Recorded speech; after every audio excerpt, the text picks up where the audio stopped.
रामनवमी के दौरान दुबई के बुर्ज खलीफा पर भगवान राम की तस्वीर प्रदर्शित की गई। तस्वीरों में गगनचुंबी इमारत बुर्ज खलीफा पर भगवान राम की आकृति नजर आ रही है और उसके साथ जय श्री राम लिखा हुआ भी दिखाई दे रहा है।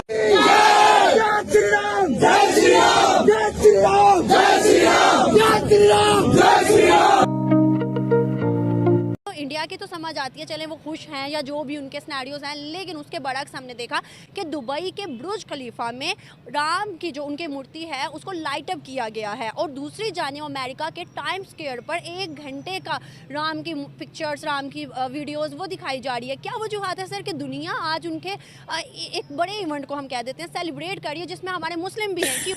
ये नॉर्मली होता नहीं है, लेकिन दो थेरीज हैं इसके ऊपर। एक थेरी तो ये है कि prime minister Modi so popular कि अगर आप उनकी साइड में हैं तो it means you are on a right side. अब मैं आज अपने हिंदू भाइयों के साथ उनकी खुशियों में शरीक क्यों होना चाहता हूं? आज उन्होंने दुनिया से बता दिया है कि it's not the same India anymore, और मैं आज उनके साथ हूं और ये वजह है। और पाकिस्तान को और दूसरे लोगों को भी अब इस चीज पे सोचना होगा, सोचना चाहिए मेरे ख्याल में। पाकिस्तान, भारत, बांग्लादेश, जो कुछ भी है, कोशिश करें। अगर ईस्ट और वेस्ट जर्मनी इकट्ठा हो सकता है तो आपको कोई तकलीफ नहीं है। उन्होंने बेसिकली अपने आप को एक एनलाइटेंड नेशन के तौर पर शो ऑफ करने की कोशिश की कि वहाँ पर एक बहुत बड़ी तादाद में हिंदू कम्युनिटी रहती है और हिंदू कम्युनिटी को उन्होंने फैसिलिटेट वहाँ पर करने की कोशिश की है। वहाँ पर उन्होंने बताने की कोशिश की है कि अगर हमारे इस मुल्क में बहुत बड़ी तादाद में हिंदू हैं तो हम उन्हें इस्लाम की तालीमात के मुताबिक आज़ादाना तौर पर रहने और उन्हें इबादत करने का पूरा मौका फराहम कर रहे हैं। तो राम मंदिर के हवाले से भारत के अंदर क्रिकेटर हों, बॉलीवुड के लोग हों, मीडिया हो, सारे का सारा जो है वो प्राइम मिनिस्टर नरेंद्र मोदी के ये जो अयोध्या के अंदर जो कल एक जो प्राण प्रतिष्ठा की जो सेरेमनी हुई उसको उन्होंने देखा और वहाँ पे गए। बहुत सारे लोग ये कह रहे हैं कि मोहम्मद बिन कासिम से लेके गजनवी तक और बाबर से लेके औरंगजेब तक बहुत सारे लोग आए और उन्होंने जो है वो एक और जमाना था, लेकिन अब एक नया जमाना आ गया 500 साल बाद। और ये जो कंस्ट्रक्शन ऑफ ग्रैंड टेम्पल है ये उसकी बुनियाद एक रखी गई है। तार साहब, कहा यह जा रहा है कि ये जो अयोध्या है that is going to be Vatican of Hindus, और भले श्रीलंका हो, भले जो नेपाल हो, मॉरिशस हो, बहुत सारे ममालिक के जो लोग हैं अब वो यहाँ पे आया करेंगे। एक पाकिस्तान का भी इसमें मौकफ है, जारी बात है, लेकिन तार साहब इसको आप कैसे देखते हैं कि सारे का सारा भारत जो है वो नरेंद्र मोदी के साथ खड़ा हो गया, पहले डेवलपमेंट इकोनॉमी की और अब मजहब को वो जो है वो लेके आए हैं जिसको बहुत सारे लोग एक्सेप्ट कर रहे हैं।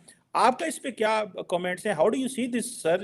इसको जरा हिस्टोरिकल लेंस से भी अगर मैं थोड़ा बताऊं। मैं आज अयोध्या मंदिर जो है उसको डिफरेंट लेंस के साथ आज बात करना चाहूंगा। वो लेंस क्या है जिनसे मैं बात करना चाहूंगा अपने देखने वालों के लिए? मैं as a resident of subcontinent, दूसरा as a Pakistani, as a Muslim, और फिर उसके बाद as a student of law, मैं सारे लेंस के साथ इसको डिस्कस करना चाहूंगा। और इस मैग्निफिसेंट इवेंट, इसमें कोई शक नहीं है। $140 बिलियन खर्चा आ रहा है उस पर।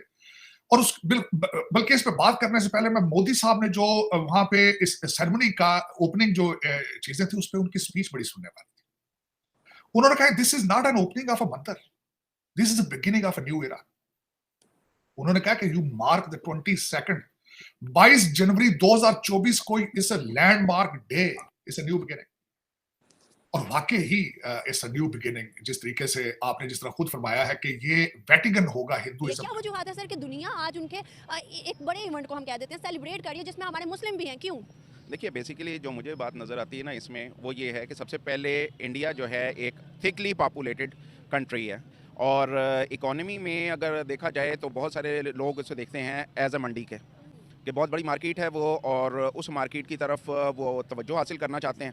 अमेरिका का जहाँ तक ताल्लुक़ है तो अमेरिका भी अपने इंटरेस्ट देखकर उसके मुताबिक यकीनी तौर पर चला करता है और यही वजह है कि उसने पाकिस्तान के साथ देरपा जो ताल्लुकात थे, सीटो सेंटो के मुआहदे थे, उन सबको निगेट करके इंडिया की तरफ जिस तरह से हाथ बढ़ाया। और सोवियत यूनियन के साथ उसकी एफिलिएशन थी, लेकिन उस एफिलिएशन को भी निगेट करके उन्होंने इंडिया के साथ बहुत ज़्यादा गहरे मरासम किए।